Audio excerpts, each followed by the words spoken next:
প্রথমে আমি 6টা পটল নিয়েছি। তো পটলগুলোকে প্রথমে আমি এই দেখো, এই যে গোটা পটল, এই গোটা পটলটাকে প্রথমে এই যে গায়ের যে আঁশটা আছে, আঁশটাকে এইভাবে ছাড়িয়ে নেব।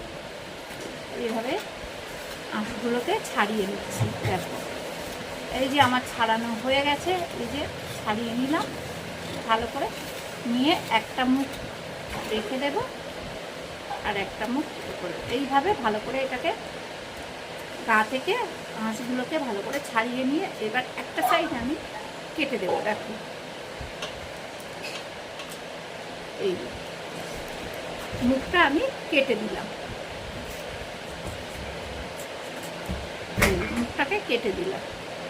মুখটা কেটে দিয়ে এই যে ভেতর থেকে আস্তে আস্তে যা আছে এগুলোকে আমি বার করে নেব। ভালো করে আমি ভেতরে যে এগুলো দানাগুলো মাংসগুলো যেগুলো আছে এগুলোকে আমি মোটামুটি বার করে নিচ্ছি। দেখো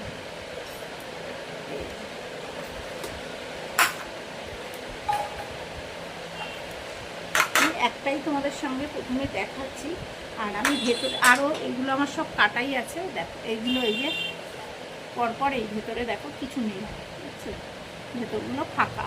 এই ভেতরের শাঁসগুলো এইভাবে বের করে নিতে হবে।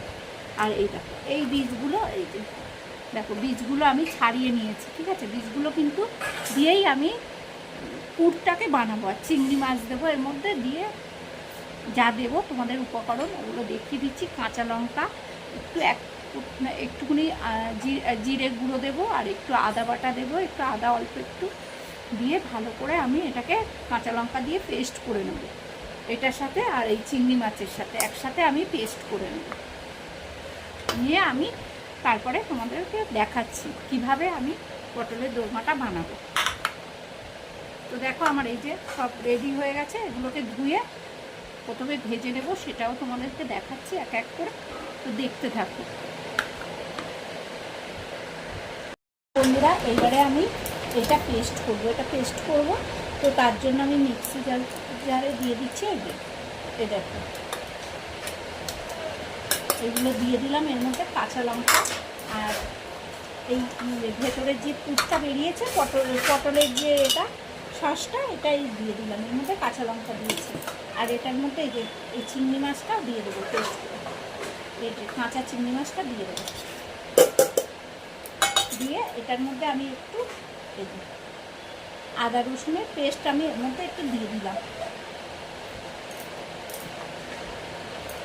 দিয়ে এটা আমি এখন পেস্ট করে নেব।